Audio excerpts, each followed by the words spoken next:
আবু যর রাদিয়াল্লাহু তাআলা আনহু নবীজির সাথে একা, তিনি বলতেছেন ক্বালা লি রাসূলুল্লাহ সাল্লাল্লাহু আলাইহি ওয়াসাল্লাম, নবীজি সাল্লাল্লাহু আলাইহি ওয়াসাল্লাম আমাকে বলেছেন, ইয়া আবা যর, হে আবু যর, ইত্তাকিল্লাহা হাইথুমা কুনতা, আবু যর তুমি যেখানেই থাকো না কেন আল্লাহ তাআলাকে ভয় করবা। 2 নাম্বার, ওয়া আতবি'is সাইয়্যাতাল হাসানাতা তামহুহা,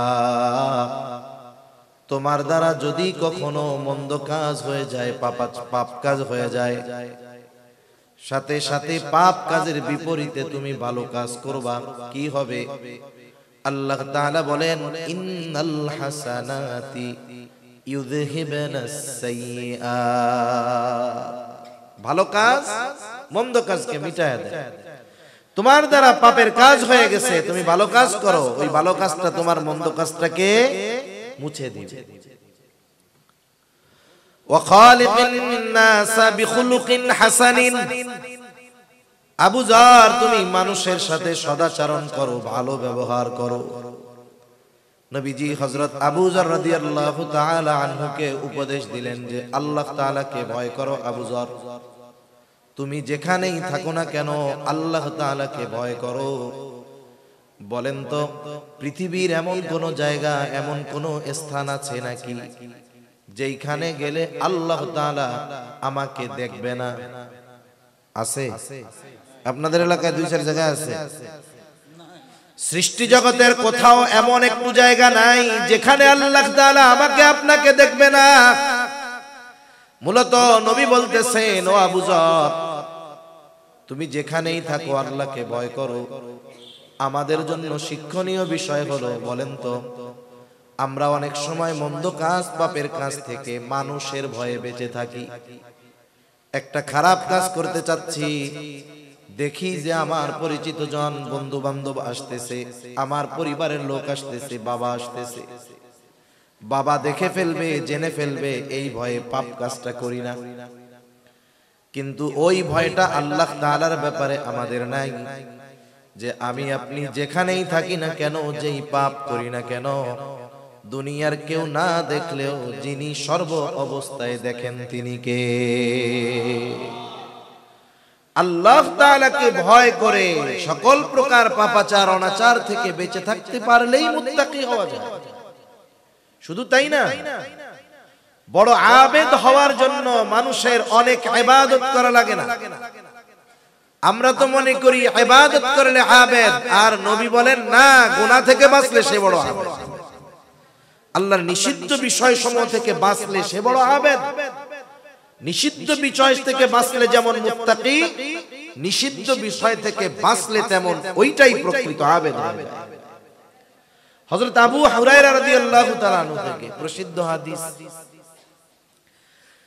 রাসূল আকরাম সাল্লাল্লাহু আলাইহি ওয়াসাল্লাম নবীজির সামনে সাহাবায়ে কেরাম বসা, নবীজি হঠাৎ করে বলতেছেন, মাইয়াখুযু আন্নি হাউলাইল কালিমাত ফায়ামালু বিহিন্না আও ইউআল্লিমু মান ইয়ামালু বিহিন।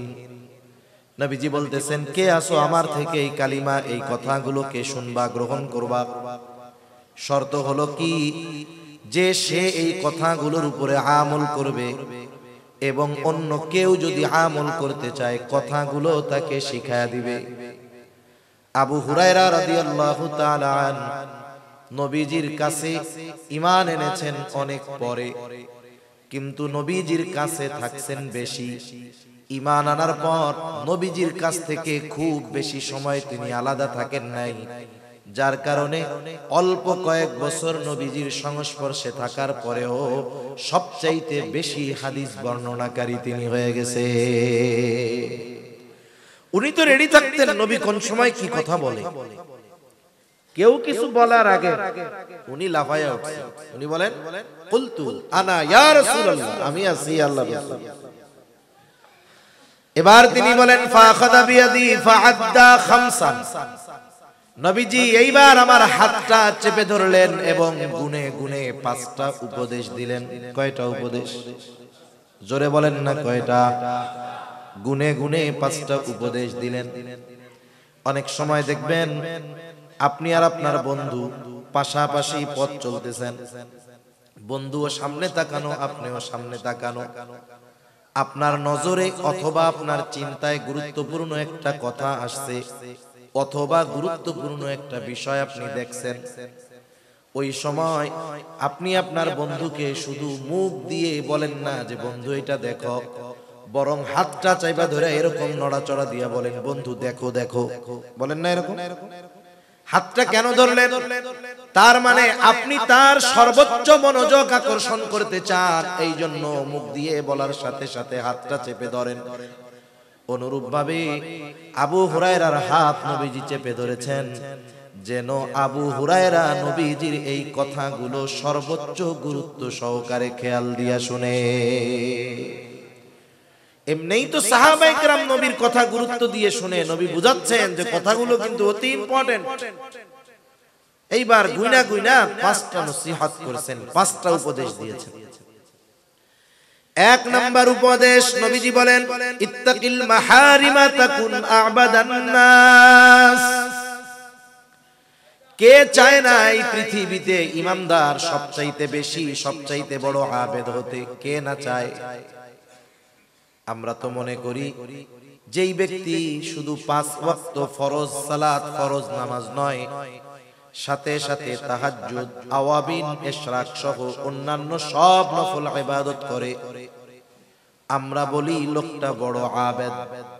কিন্তু নবীজি আবু হুরায়রা রাদিয়াল্লাহু তাআলা আনহুকে বলেন, আবু হুরায়রা তুমি নিষিদ্ধ বিষয়গুলো ছেড়ে দাও, আল্লাহ তাআলা যেইগুলো মানা করেছেন সেইগুলো থেকে বিরত থাকো, ওই ব্যাপারগুলো থেকে বেঁচে থাকো, তাহলে কি হবে? বলে তাকুন আ'বাদান নাস, তুমি মানুষের মধ্যে সবচাইতে বড় আবেদ হয়ে যাবা। ইত্তাকিল মাহারিম, নিষিদ্ধ বিষয় থেকে বিরত থাকো। তাকওয়ার থেকে কথা শব্দটা আসছে। তাকওয়া শব্দের এক অর্থ বিরত থাকা। কিসের থেকে? বলে পাপের থেকে, আল্লাহ যা মানা করছে তার থেকে। এখন বলেন তো, একজন আল্লাহ তাআলার নিষিদ্ধ বিষয় থেকে বেঁচে থাকে না, সে যত বেশি ইবাদত করুক না কেন নিজেকে নিজে আবেদ ভাবতে পারে, কিন্তু আল্লাহ তাআলার তালিকায় ওই ব্যক্তি আবেদ হতে পারে না।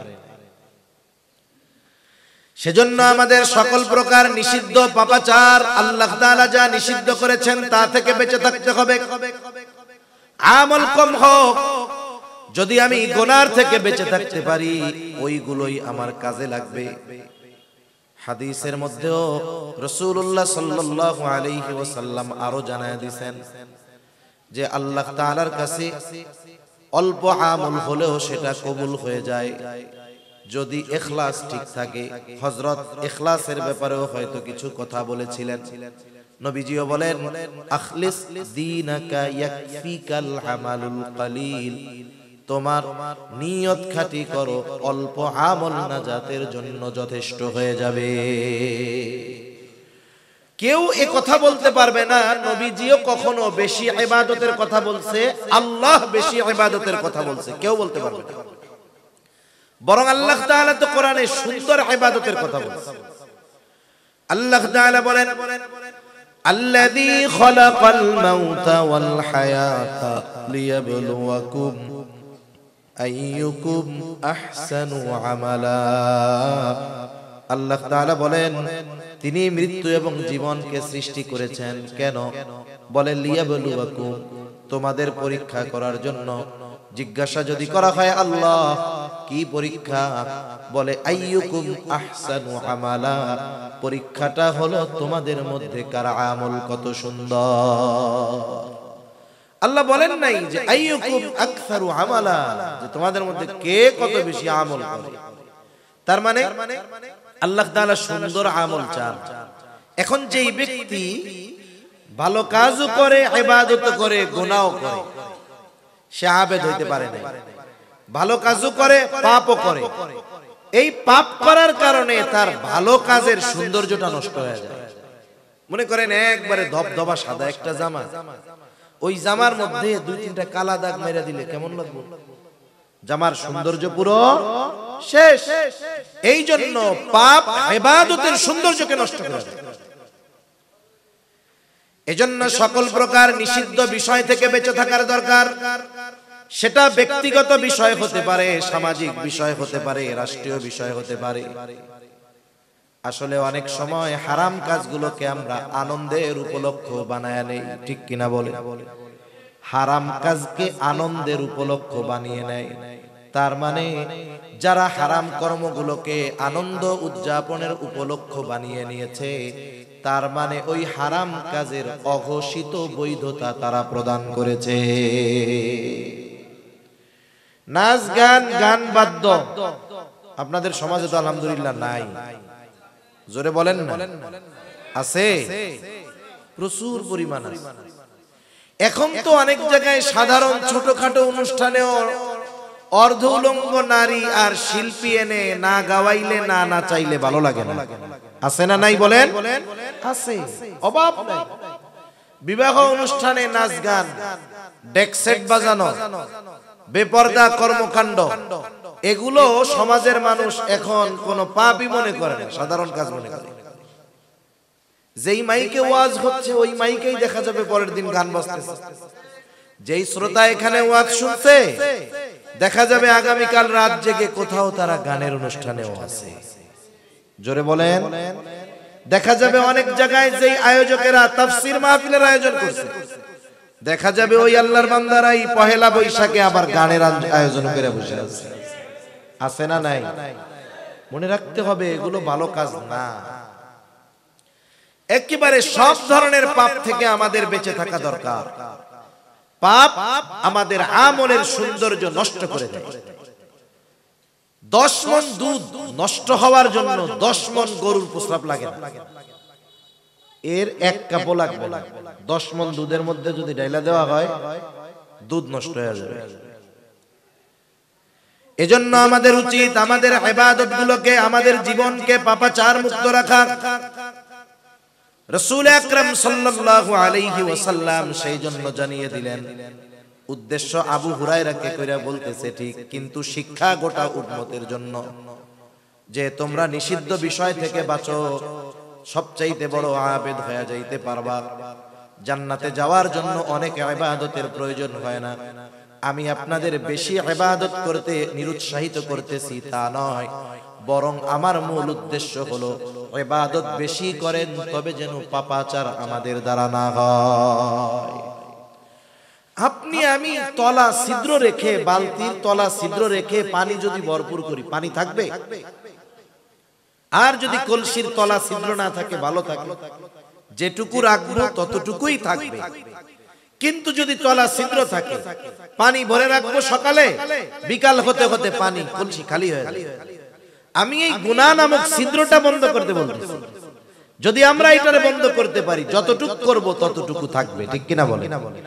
মুসনাদে আহমদে একটা হাদিস আসছে, একবার না একাধিকবার।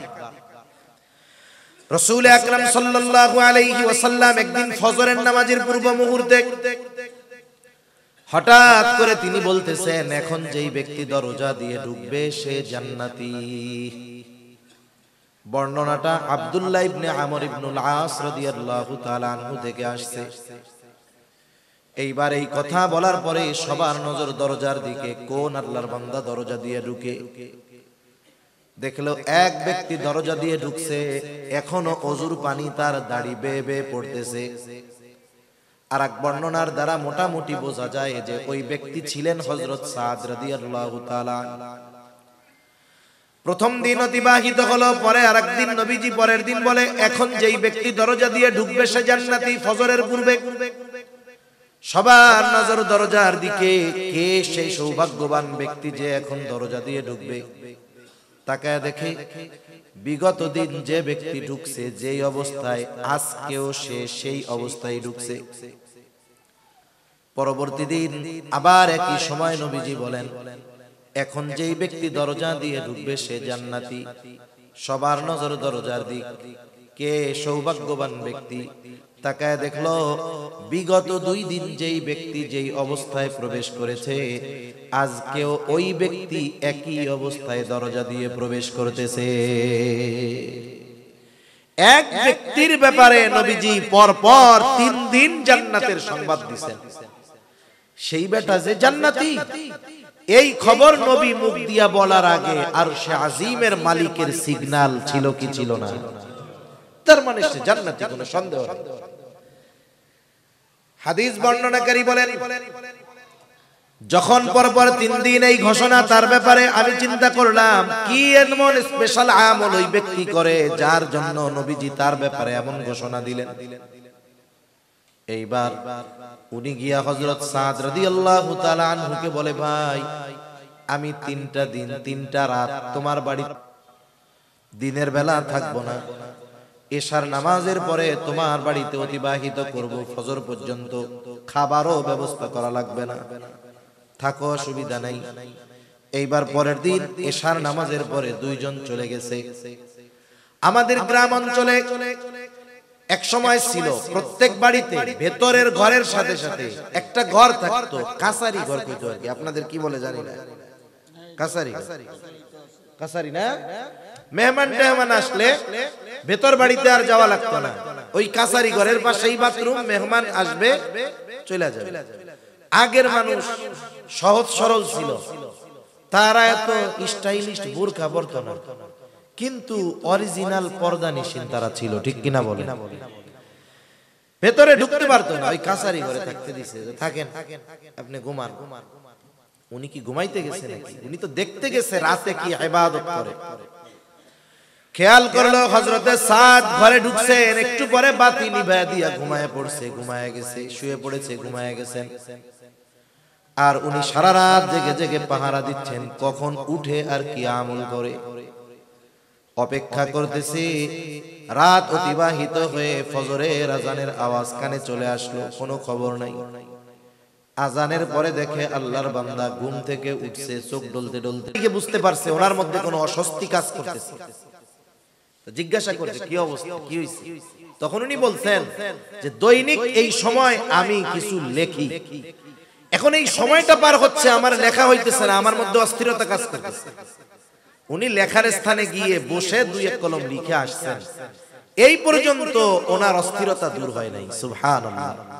তাহলে যে ব্যক্তি ধারাবাহিক আমল করে পর পর 3 দিন তার আমল বাদ যাবে, এটা তো হইতে পারে না। তাইলে মনে হয় 3য় রাত্রে আমার কাঙ্ক্ষিত যেই উদ্দেশ্য সেটা সফল হবে। 3য় দিন আবার এশার নামাজের পরে তিনি দেখলেন ঘুমায় গেছে, আর তিনি সারা রাত অপেক্ষা করতেছেন, এই বুঝি উঠে, এই বুঝি আমলটা দেখি। সারা রাত পার হয়ে গেল, ফজরের আজানের পরে ঘুম থেকে উঠলেন। 3 দিন দেখলেন এশার নামাজের পরে ঘুমায়, ফজরের আজান দিলে ঘুম থেকে উঠে, স্পেশাল কোনো আমল পাইলাম না। এইবার আর উৎসুক মনকে তিনি থামায় রাখতে পারলেন না, যে বলতেছে, ভাই তোমার বাড়িতে 3টা রাত অবস্থান করার কারণ এমনটা নয় যে আমার বাড়িতে বিছানা টিছানা কিচ্ছু নেই, বরং তোমার বাড়িতে 3 রাত অবস্থান করার কারণ এর আগে পরপর 3 দিন ফজরের নামাজের পূর্বে নবীজি হঠাৎ ঘোষণা করেছেন যেই ব্যক্তি এখন দরজা দিয়ে ঢুকবে সে জান্নাতি। আমরা সবাই নজর দিয়ে তাকায় আছি কোন ব্যক্তি ঢুকে। নবীজির এই ঘোষণার পর পর 3 দিন যেই ব্যক্তি দরজা দিয়ে প্রবেশ করেছে তুমি হলা সেই ব্যক্তি। নবী তোমার ব্যাপারে বলেছে তুমি জান্নাতি, কোনো সন্দেহ নাই। কি দেখতে আইছিলাম কি আমল করো রাত জায়গা, তা কিছুই তো দেখলাম না।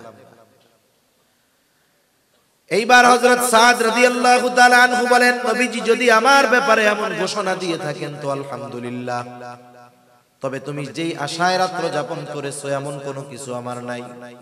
তবে একটা জিনিস, আমি তো অন্যান্য যেগুলো করণীয় সেগুলো অবশ্যই করি, বর্জনীয় বিষয়গুলো থেকে বেঁচে থাকি।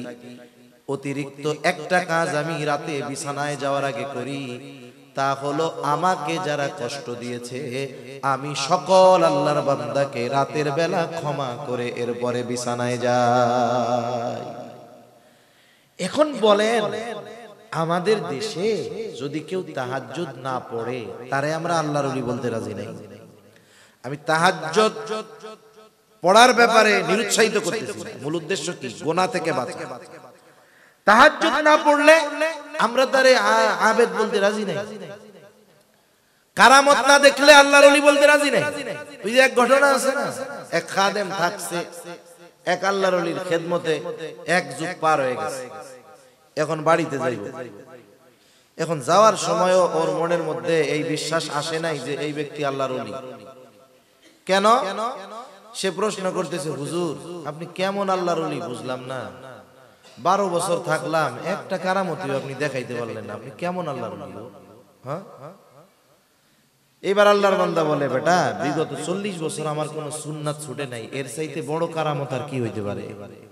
বিগত 40 বছর আমার দ্বারা গুনাহ সংগঠিত করার নাই আল্লাহ, এর চাইতে বড় কারামত আর কি হইতে পারে?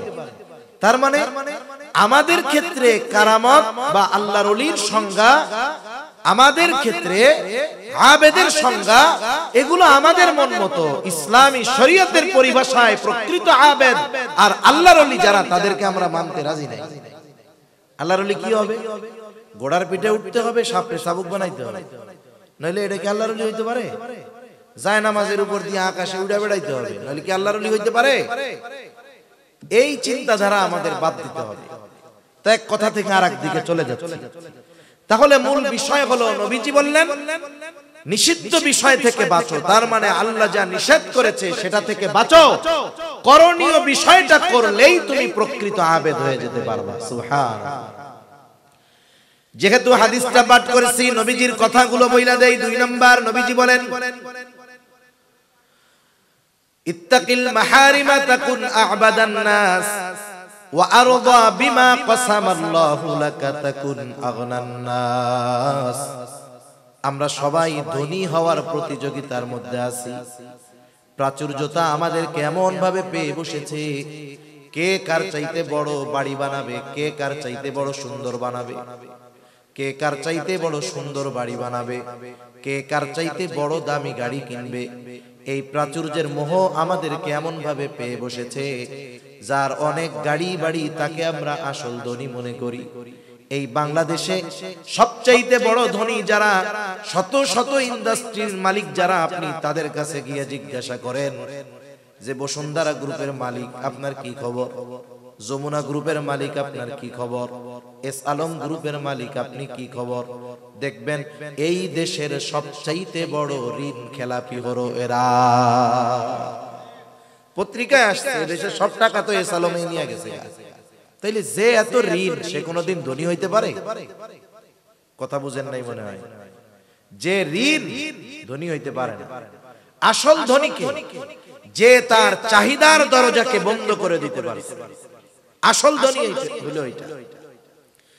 এই জন্য নবীজি সাল্লাল্লাহু আলাইহি ওয়াসাল্লাম বলেন ওয়া আরদা বিমা কাসামাল্লাহু লাক। আল্লাহ তাআলা তোমার জন্য যা নির্ধারিত করেছেন, যতটুকু তোমার জন্য নির্ধারিত করেছেন, অতটুকুর উপরেই তুমি সন্তুষ্ট থাকো। কি হবে? নবীজি বলেন তাকুন আগনান নাস, মানুষের মধ্যে সবচেয়ে বড় ধনী হয়ে যাবা। আর প্রকৃতপক্ষে ধনীর সংজ্ঞা হলো যে স্বল্পে তুষ্টতা অর্জন করতে পারে। আল্লাহ যা দিছে আলহামদুলিল্লাহ, এইটা হলো আসল ধনী। আর যার কাছে জিজ্ঞাসা করার পরে কেমন আছো, দেখবেন চাহিদার ডালপালা মেলে ধরছে। এই সমস্যা, পারিবারিক সমস্যা, গাড়ি নাই, বাড়ি নাই, খাও নাই, পোলাপান ভালো নাই, এই নাই সেই নাই, ঋণ আছে এই সেই, অসুবিধার একবারে বিশাল এক লিস্ট। ওই বেটা যদি কোটি টাকার মালিক হয়, ও আসলে ধনী হইতে পারে নাই। এজন্য আমরা আল্লাহ তাআলার কাছে স্বল্প তুষ্টতা কামনা করি। আরেকটা বিষয় হলো, মানুষের নজর যদি উপরের দিকে থাকে, সে কোনোদিন মনের দিক দিয়ে ধনী হতে পারে না। আর নবীজি বলেন আল গিনা গিনান নাফস, অন্তরের ধনী হলো আসল ধনী। যার অন্তর তুষ্ট স্বল্পে, এই বেটাই হলো প্রকৃত ধনী। মনে করেন আপনার 2 তলা সুন্দর একটা বাড়ি আছে। এখন আপনার 2 তলা সুন্দর বাড়ির পাশে 20 তলা একটা বিল্ডিং আছে। প্রথমে খালি আপনার 2 তলাটা ছিল, আশেপাশে বিল্ডিং নাই। আপনার কত ভালো লাগতো যে এলাকার সবচাইতে সুন্দর উঁচু বাড়িটা আমার, পাশে যখন 20 তলা একটা বাড়ি হবে, এখন কেমন লাগবে? 20 তলা বাড়ির ছাদ থেকে 2 তলাকে লাগবে পাবলিক টয়লেটের মতো। এখন আপনি যদি আপনার 2 তলার ছাদের উপর থেকে 20 তলার দিকে তাকান, মাথার টুপি উল্টে উড়ে যাবে। মনে আর শান্তি নাই। এজন্য উচিত হলো আমরা যেই অবস্থানে আছি এই অবস্থানে আল্লাহর শুকরিয়া আদায় করে নিচের দিকে তাকানো। উপরের দিকে যখন তাকাবো তখন চাহিদার পাহাড় আমার দিকে চলে আসবে। আপনি ওইটা বাদ দিয়ে নিচের দিকে যদি তাকান, 2 তলা বাড়ির মালিক, যে আমার তো 2 তলা একটা বিল্ডিং আছে কিন্তু আমার প্রতিবেশীর টিনেরও ঘর নাই, সে পলি দিয়ে কেমন করে বাঁশ দিয়ে কত কষ্ট করে আছে, তার শীতেও কষ্ট গরমেও কষ্ট, আর আল্লাহ তাআলা আমাকে 2 তলা বাড়ি দিয়েছে, বাড়ির মধ্যে এসি লাগানো আছে, গরমেও আরাম শীতেও আরাম। এই জন্য যতক্ষণ না আমরা আল্লাহ তাআলার দেওয়া নির্ধারিত বস্তুর উপরে পরিপূর্ণ সন্তুষ্ট না হব, আত্মার ধনী যতক্ষণ না হব, তার মানে স্বল্পে তুষ্টতা যতক্ষণ অর্জন না করব, আর চাহিদার নজরকে যতক্ষণ আমার অবস্থান থেকে নিচের দিকে না দিব, হাজারো কোটি টাকার মালিকও আমি আপনি যদি হয়ে যাই, আল্লাহর কসম আমি আপনি প্রকৃত ধনী হতে পারবো না। নবীজি শখ আঁকতেছেন, শখ আঁকছেন, শখ আইকা বুঝাইতেছেন, দাগ কিছু ভিতরে রাখছেন শখের আর বাইরে দিয়ে দিয়েছেন, কিছু দিবেন বাইরে, একটা দিয়ে দিবেন ভিতরে। কি বুঝাইতে চান? যে বুঝাইতে চাচ্ছেন বনি আদমের চাহিদা আশা তার হায়াত যতটুক তার চাইতে অনেক বেশি। আর এক হাদিসের মধ্যে নবীজি বলেন, বনি আদমের পেট কবরের মাটি ছাড়া ভরবে না। সে যদি স্বর্ণে পরিপূর্ণ একটা জমিন পেয়ে যায় আরেকটা পাওয়ার আকাঙ্ক্ষা করবে, তার পেটটাও ভরবে না যতক্ষণ না সে কবরের মাটি তার পেটের মধ্যে যাবে। এজন্য মূলত স্বল্পে তুষ্ট যারা, আল্লাহ তাআলা যতটুকু দিয়েছেন এতটুকু নিয়ে যারা সন্তুষ্ট থাকে, এই লোকগুলোই প্রকৃত ধনী হতে পারে। এদের আর সম্পদের আশায় অন্তরের মধ্যে কষ্ট লাগে না, এরা অন্যান্য চিন্তা করে না, এরা হতাশায় ভুগে না, চাহিদার সমুদ্রে হাবুডুবু খায় না। এরপরে নবীজি সাল্লাল্লাহু আলাইহি ওয়াসাল্লাম বলেন, ওয়া আহসিন ইলা জারিকা তাকুম মুমিনা। নবীজি বলেন, তুমি তোমার প্রতিবেশীর সাথে সদাচরণ করো, তাহলে তুমি প্রকৃত মুমিন হতে পারবা। প্রতিবেশীর সাথে সদাচরণ করা দরকার। আর রাসূল সাল্লাল্লাহু আলাইহি ওয়াসাল্লাম প্রতিবেশীর হকের ব্যাপারে বলেন, জিবরাইল আলাইহিস সালাম আমাকে প্রতিবেশীর হকের ব্যাপারে এত গুরুত্ব দিয়েছেন, এক সময় আমি তো মনে করেছিলাম প্রতিবেশীকে হয়তো ওয়ারিশ বানিয়ে দেওয়া হবে। আর আমাদের দেশে সবচাইতে বড় দুশমন থাকে প্রতিবেশী। কেউ যদি একটু প্রভাব প্রতিপত্তিশালী হয়, আত্মীয় স্বজন যদি ক্ষমতাধর থাকে, বড় নেতা থাকে, তাহলে এই ক্ষমতাধর আত্মীয় স্বজনের পরিচয়কে ব্যবহার করে প্রতিবেশীর উপরে জুলুম করে। আছে না নাই? অভাব নাই। মনে করেন আপনার বাড়িতে আগুন লাগছে, আপনার আত্মীয় স্বজন বড় অফিসার সব ঢাকা রাজধানীতে, বলেন তো যতই পাওয়ার থাক ওইখান থেকে মোবাইলে ফু দিলে আগুন নিভে যাবে? আগুন নিভাতে আগে আসবে কে? প্রতিবেশী। অথচ এর সাথেই আপনার খারাপ সম্পর্ক। গভীর রাতে আপনি টাকা পয়সাওয়ালা মালিক, আপনার বাড়ির পাশে একজন টমটম চালায়, আপনার বাবা স্ট্রোক করছে, কি করবেন? টমটমওয়ালার টমটমে আপনাকে তাকে হসপিটালে নিয়ে যেতে হবে, কিন্তু এর সাথে আপনার ব্যবহার খারাপ। ও মনে মনে করো মরুক গা, আমার কি হয়েছে? এজন্য প্রতিবেশী তাদের সাথে ভালো আচরণ করা দরকার। প্রতিবেশীর হকের কথা নবীজি বর্ণনা করতে গিয়ে এখানে আল্লাহ রাসূল সাল্লাল্লাহু আলাইহি ওয়াসাল্লাম ধর্মকে প্রাধান্য দেন, যে এমন বলেন নাই যে প্রতিবেশী মুসলিম হলে তার প্রতি হক বেশি, অমুসলিম হলে কম। আয়েশা সিদ্দিকা রাদিয়াল্লাহু তাআলা আনহা নবীজিকে জিজ্ঞাসা করতেছে, আমার প্রতিবেশী একজন মুসলিম আর একজন অমুসলিম, ইয়া রাসূলুল্লাহ, এই দুইজনের মধ্যে প্রতিবেশী হিসাবে আমার কাছে বেশি হক প্রাপ্য কে? নবীজি বলতে পারতেন যে মুসলিম সে, এই কথা নবীজি বলেন নাই।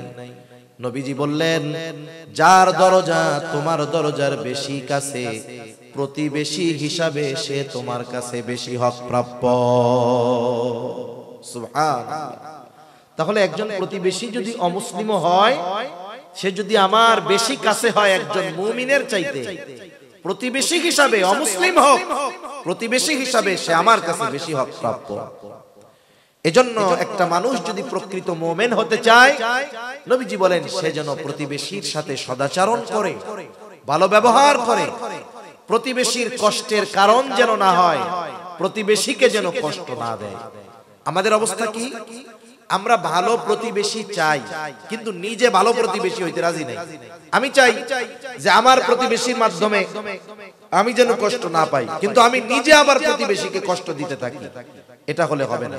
একটু সহনশীল হতে হবে। প্রতিবেশীর দ্বারা যদি একটু কষ্ট পাইও, একটু সবর করব, আর এই কারণে তাকে কষ্ট দিব না। এভাবে যদি আমি চলতে পারি, ইনশাআল্লাহ আমার প্রতিবেশীও ভালো হয়ে যাবে।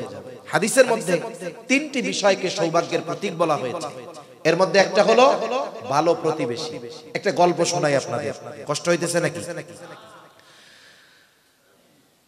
এক অমুসলিম একটা জমি বিক্রয় করল। জমিটা আব্দুল্লাহ ইবনে মুবারক রাহমাতুল্লাহি আলাইহির বাড়ির পাশে। স্বাভাবিকভাবে আপনাদের এলাকায় কোন জায়গার কোন জমির বাজার দর কত আপনাদের কম বেশি জানা আছে না?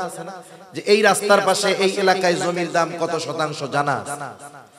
এখন 2 লাখ টাকা যদি শতক হয়, কথার কথা, ওই জমি কেউ যদি 4 লাখ টাকা চায়া বসে, তারে পাগল বলবেন না আপনারা? এই মিয়া, বাজার দরের চাইতে একটু বেশি চাইতে পারো, 1 লাখের জায়গায় 1,10,000 চাইতে পারো, 2 লাখ টাকা দাম হয় কেমনে? দ্বিগুণ দাম কেমনে হয়?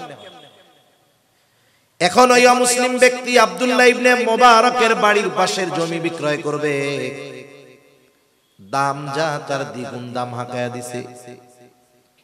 মানুষেরা তার জমি দেখতে আসে আর তাকে সবাই তিরস্কার করতে থাকে।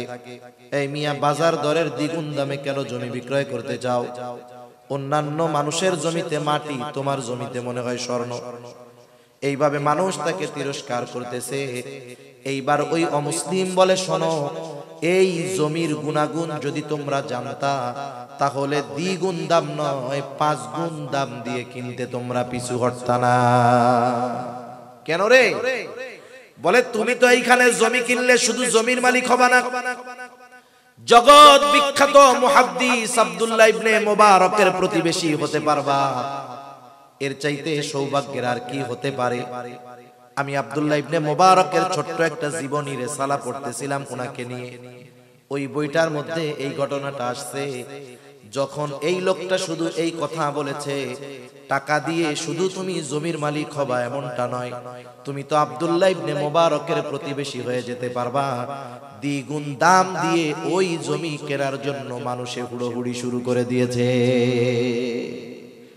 তাহলে ভালো প্রতিবেশী এটা আমাদের জন্য নিয়ামত। এজন্য আমরা আগে ভালো প্রতিবেশী হব, বলেন ইনশাআল্লাহ। 4 নাম্বার, নবীজি বলেন, ওয়া আহিব্বা লিন-নাস মা তুহিব্বু লিনাফসিক। মানুষের জন্য তুমি সেটাই পছন্দ করবা যেটা নিজের জন্য পছন্দ করো। অনুরূপভাবে মানুষের জন্য ওই বিষয়টা অপছন্দ করবা নিজের জন্য যেটা তুমি অপছন্দ করো। কিন্তু এই ক্ষেত্রেও আমাদের সবকিছু উল্টা। আমরা মানুষের ক্ষেত্রে যেটা অপছন্দ করি সেটা দিয়ে দেই। আবার এমন কি আল্লাহর ঘরে গিয়াও আমি যেটা অপছন্দ করি সেটা করি। 2-1 জায়গায় আমি এরকম গল্পটা এমনি বলছি বোঝানোর জন্য। এক লোকের একটা ছেঁড়া টাকার নোট 100 টাকা, এমন ছেঁড়া চলেই না। দোকানদার নেয় না, ভিক্ষুকরে দিছে হেতেও নেয় না। চিন্তা করে সালামু কই, মনে মনে কয় জুমার দিন মসজিদের দান বাক্স তুমি পালাবা কোন জায়গায়? বুঝেন নাই? দান বাক্সের মধ্যে 100 টাকা দিয়া 90 টাকা নিয়ে নিছে। দান করছে কত? চালায়া দিছে কি টাকা? জোরে বলেন না, কি টাকা? সেরা। এজন্য শহরে অনেক মসজিদে খালি অভিযোগ যে আল্লাহর রাস্তে না দেন অসুবিধা নাই, সিড়া তেনা টাকা দিয়েন না। এই যে দেখেন, ওই টাকাটা আমি নিজে চালাইতে পারতেছি না, কিন্তু আল্লাহর ঘরে চালাই দিছি। আবার আমাদের শহর অঞ্চলে দেখি আমরা অনেকে যাকাত দেন। যাকাত ইসলামপুরের বড় বড় কাপড়ের ব্যবসায়ীর দোকানে বড় করে লেখা থাকে, এখানে যাকাতের কাপড়, যাকাতের লুঙ্গি, যাকাতের শাড়ি পাওয়া যায়। যাকাতের লুঙ্গি, যাকাতের শাড়ি পাওয়া যায়। এটা ওদের বানানো একটা নাম। তার মানে সবচাইতে নিম্ন মানের লুঙ্গি আর কাপড় আমার দোকানে পাওয়া যায়, এটার দ্বারাই কথা আর কি। এখন অমুক সাহেব 300 লুঙ্গি কিনছে, জাকাতের লুঙ্গি, 300 শাড়ি কিনছে, দান করবে। বলেন তো ওই সাহেবরে যদি ওই রকম লুঙ্গিটা পরতে বলা হয়, ওই সাহেবের ওয়াইফকে যদি ওই জাকাতের শাড়ি থেকে একটা পরতে বলা হয়, সাহেব পরবে? জোরে বলেন, পরবে? তাহলে উনি ওইটা নিজের জন্য অপছন্দ করে, কিন্তু আরেকজনকে কেমনে দেয়? এজন্য যেটা আমি নিজের জন্য পছন্দ করি, মানুষের জন্য সেটা পছন্দ করব। নিজের জন্য যেটা আমি আপনি অপছন্দ করি, সেটা মানুষের জন্য অপছন্দ করব। এই গুণ যদি আমার আপনার মধ্যে আসে, নবীজি বলে তাকুন মুসলিমা, তাহলে কি হবে? তুমি মুসলমান হয়ে যাবে। সুবহানাল্লাহ। এরপরে নবীজি বলেন ওয়ালা তুকসিরিয যাহিকা ফাইন্না কাসরাতায যাহিকি তুমিতুল কলব, মাত্রাতিরিক্ত হাসবা না। কেন? অধিক হাসি কলবকে, অন্তরকে মৃত বানায়া দেয়। আমরা অতিমাত্রায় হাস্যরস করতে করতে এখন ওয়াজ মাহফিল গুলাও অনেক সময় হাস্যরসের মঞ্চ হয়ে গেছে।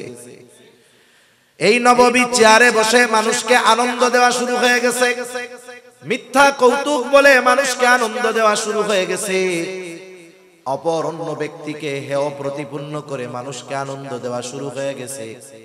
এই জন্য এই ধরনের মাহফিল গুলা থেকে আমাদের চোখের পানি ছেড়ে আল্লাহর কাছে তওবা করে বাড়ি ফিরে যাওয়ার কথা ছিল। কিন্তু এই যে মাহফিল গুলাকে হাস্যরসের মঞ্চে পরিণত করার কারণে আগের মতো মানুষের দিল নরম হয় না, আমাদের কথাগুলাও মানুষের দিল পর্যন্ত পৌঁছায় না, মানুষের চোখ দিয়ে সহজে পানি আসে না। আল্লাহ তাআলাও মানা করেছেন। আল্লাহ তাআলা বলেন ফালইয়াদহাকু কলিলান ওয়ালইয়াবকু কাসীরা। আল্লাহ রাব্বুল আলামিন বলেন ফালইয়াদহাকু কলিলা, কম হাসো, ওয়ালইয়াবকু কাসীরা, কাঁদো বেশি।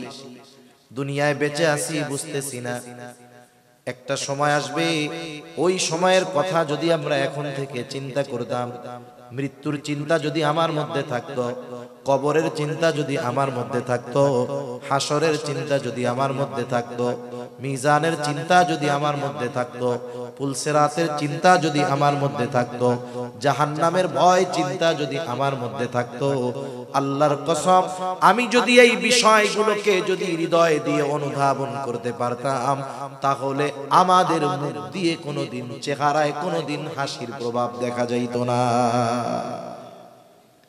আর আমরা হেসে খেলে কাটায় দিই, অথচ জান্নাতের সুসংবাদ পাওয়ার পরেও ওই মানুষগুলো চেহারার মধ্যে সব সময় ভয় ভীতি কাজ করে। বিশেষ করে ওসমান রাদিয়াল্লাহু তাআলা আনহুর ব্যাপারে, উনি কবর দেখলেই কান্না করতেন, অথচ ওনার ব্যাপারে জান্নাতের সুসংবাদ যাদের ব্যাপারে দেওয়া হয়েছে তাদের মধ্যে উনি একজন, স্পেশাল 10 জনের মধ্যে উনি একজন। ওনার ব্যাপারে নবীজির ঘোষণা আছে যে ওসমান আল্লাহর কাছ থেকে জান্নাত কিনে নিছে। সুবহানাল্লাহ। যখন সাহাবায়ে কেরাম মক্কা থেকে মদিনায় গেছে হিজরত করে, সব কুয়ায় তো আর মিষ্টি পানি উঠে না, লবণাক্ত পানি পান করার অনুপযুক্ত একটা কুয়া আছে, মিষ্টি সুপেয় পানি। মালিক ইহুদি, মুসলমানদেরকে ভালো মতো পানি দেয় না, কষ্ট দেয়। অসুস্থ হয়ে গেছে মুসলমানেরা, পানি পান করতে পারতেছে না। নবীজির কাছে অভিযোগ দেওয়া হলো, ইয়া রাসূলুল্লাহ সাল্লাল্লাহু আলাইহি ওয়াসাল্লাম, আমরা তো পানি পান করতে পারতেছি না, অসুস্থ হয়ে গেছে অনেকে। নবীজি ঘোষণা করলেন, তোমাদের মধ্যে কে আছো ইহুদির কাছ থেকে এই কূপটা ক্রয় করে মুসলমানদের পানির সমস্যা দূর করে দিবা। সবাই তো ফজিলত হাসিল করতে চায়। এইবার ইহুদির কানেও এই খবর গেছে যে নবীজি এই ঘোষণা দিছে। ইহুদিও চিন্তা করছে, ভালোই ব্যবসার একটা লাইন। এই ঘোষণা যখন দিয়েছে যে ইহুদির কাছে কূপ কেনার জন্য যা